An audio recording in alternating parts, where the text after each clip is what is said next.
Whether it's the wrinkles on your shirt, a crooked picture frame, or a blemish on your skin, any aberrations are usually smoothed out and seen as undesirable. The eccentric and downtrodden are often cast into the dark corners of society, but what becomes of those who are even rejected by the rejected and remain solitary? They aren't doomed to suffer eternally, as even they can find their people, and if not people adjacent companionship. The genesis of Wormwood began with the serendipitous falling of a green gemstone from the moon, attaching itself to some of the native flora of the Hamlet Islands. When he came to life, he was astonished at the surrounding biodiversity and was desperate to find friends within his new world. Alas, every animal he saw was frightened by his grotesque root body and leaf hands, so he sat down defeated, but was comforted by the only beings that could understand his plight.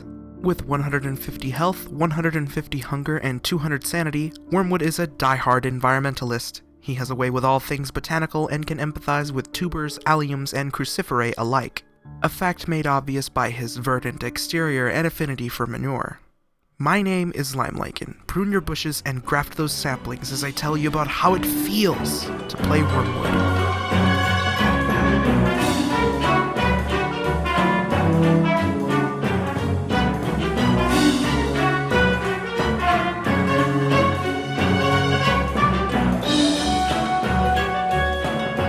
A natural-born steward of these lands, Wormwood has a deep-seated empathy for all things green and leafy. Felling a tree drains 15 sanity, and uprooting the stump or any other plant drains 5. At the same time, replanting and reforesting will grant you 10 sanity. If you're concerned about going insane from collecting the most basic of resources, just chop down the most mature trees as they give you 2 pine cones to offset that drain.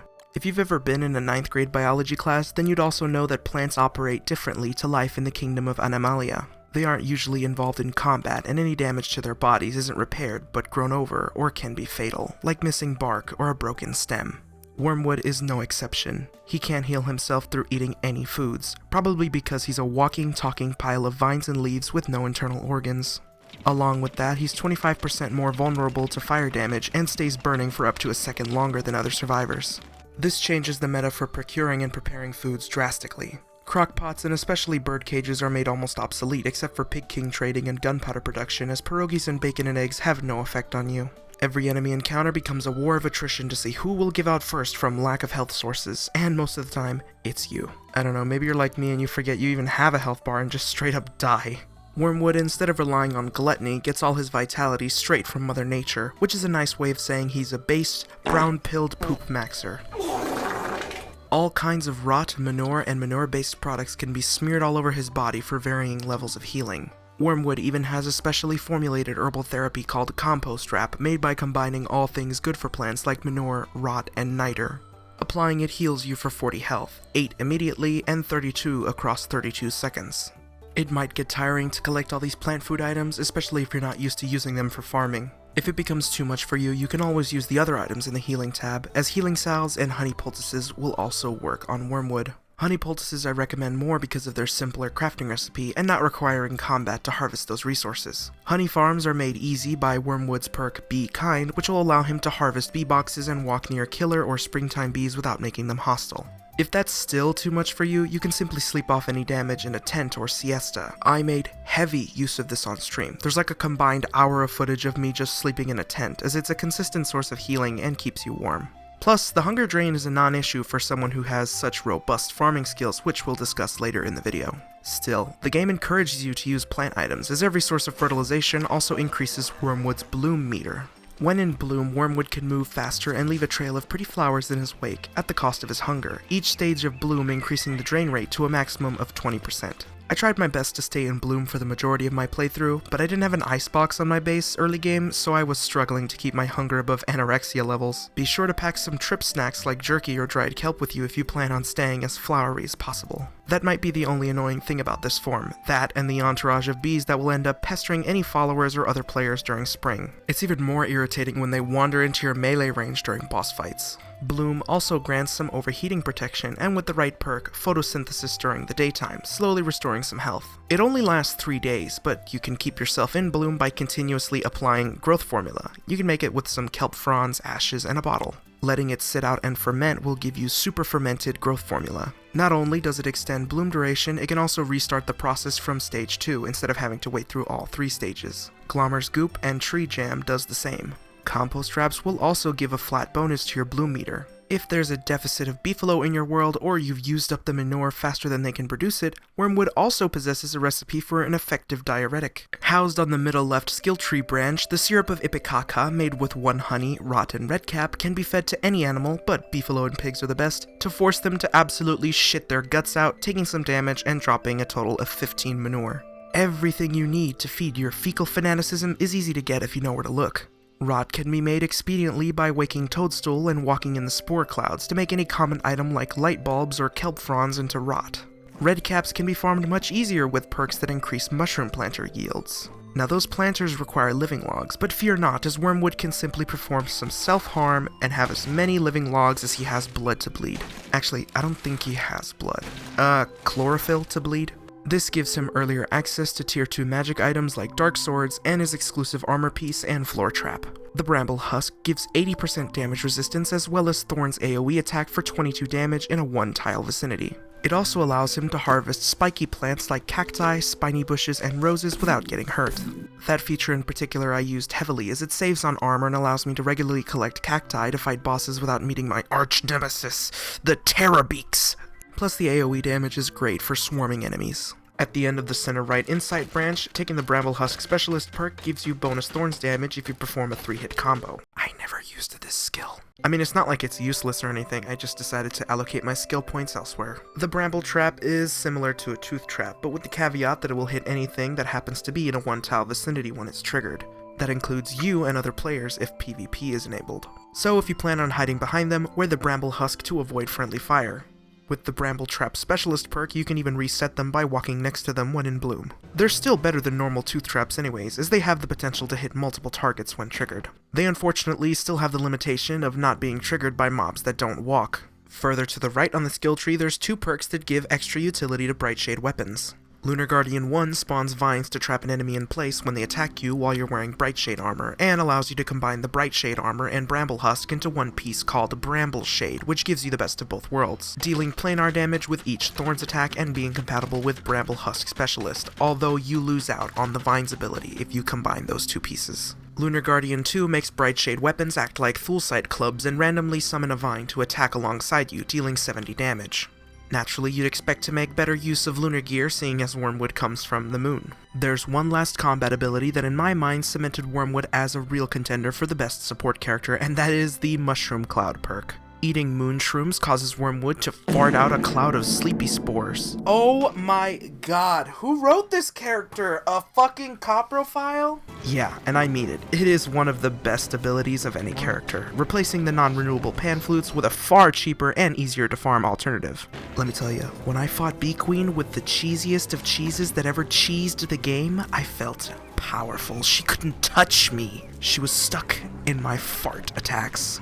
And with her royal jelly, you can make the only food item that can heal Wormwood, as it doesn't directly heal you, but puts an effect that slowly restores your health. I mean, it still took me like 4 tries, but that's beside the point. I could have done well without the weird comments in chat, thank you very much. Oh yeah, all the B-roll from this video is from my live streams, so if you want to catch me filming for the next video, I encourage you to subscribe and stay tuned as I stream every weekend. Wormwood isn't just a living log factory. Saplings, berry and juicy berry bushes, monkey tails, and lore plants can all be grown straight from Wormwood's trunk to populate the Constance ecosystem. I must admit, I wasn't the most enthusiastic to take these perks. Most of these plants respawn every in-game year and aren't actually something you need to produce more of artificially. Monkey tails, yes, because going back and forth from the swamp to get papyrus gets annoying when you rely on honey poultices like I did.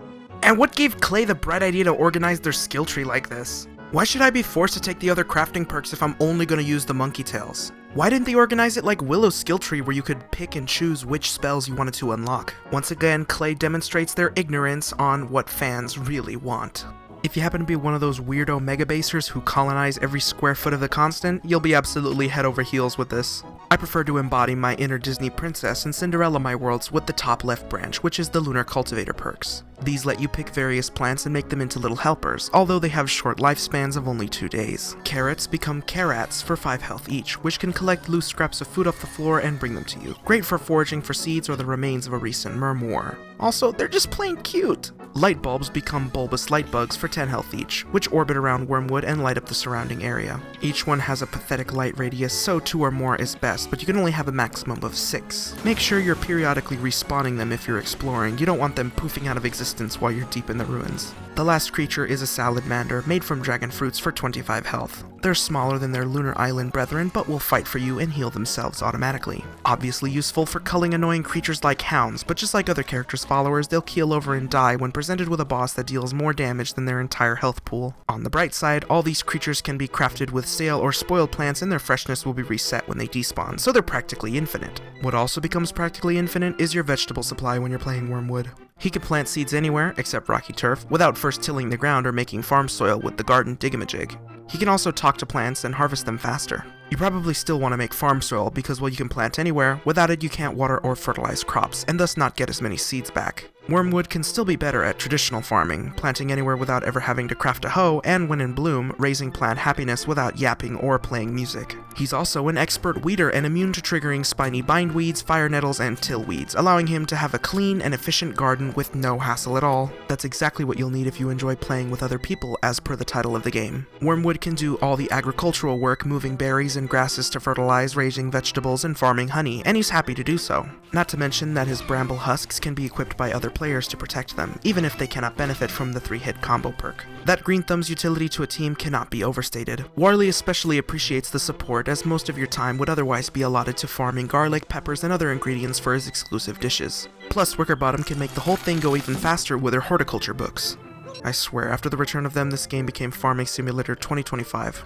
That song has firmly embedded itself into my brain, especially since planting seeds anywhere and fertilizing yourself will also trigger that music. Other characters can help offset Wormwood's weaknesses, like getting Willow to collect ashes for you to avoid any unnecessary scorching. And by far the best character for overcoming his downsides is Wartox. He can drop his souls on the ground to heal Wormwood, completely negating the need to craft healing items as souls can be gotten so easily, especially from the swarms of bees that follow. I'd be careful if there are Woodies or Maxwells in your party though, as damage to trees by other survivors or any entity for that matter will produce a negative sanity aura in its vicinity. It stacks too, so best not to give Wormwood PTSD from seeing mounds of his friends' carcasses. Overall, Wormwood was a joy to play, surprisingly. I had avoided him due to the uncertainty behind his health food penalty, but his plant-based gameplay forced me to have sufficient farms in place and gave me access to things much earlier than if I had been playing some other character. I would even go so far as to say he deserves a spot as one of the best characters in the entire game, in a solo or multiplayer server. But the meta hardly matters, as the fun factor I believe is the most important part, and he passes that test with flying colors. Give him a whirl if you are reluctant like me, and find out for yourself just how it feels to play Wormwood. Thank you so much for watching. Remember to vote on the next character in the coming poll on my community tab. This video was made possible by my Extra Sour members, Tarachnid and Governor. If you want access to videos sooner than non-members, custom emojis during streams or in comments, and previewing of my scripts, become Extra Sour today. I'll see you in the next video. Remember, stay sour.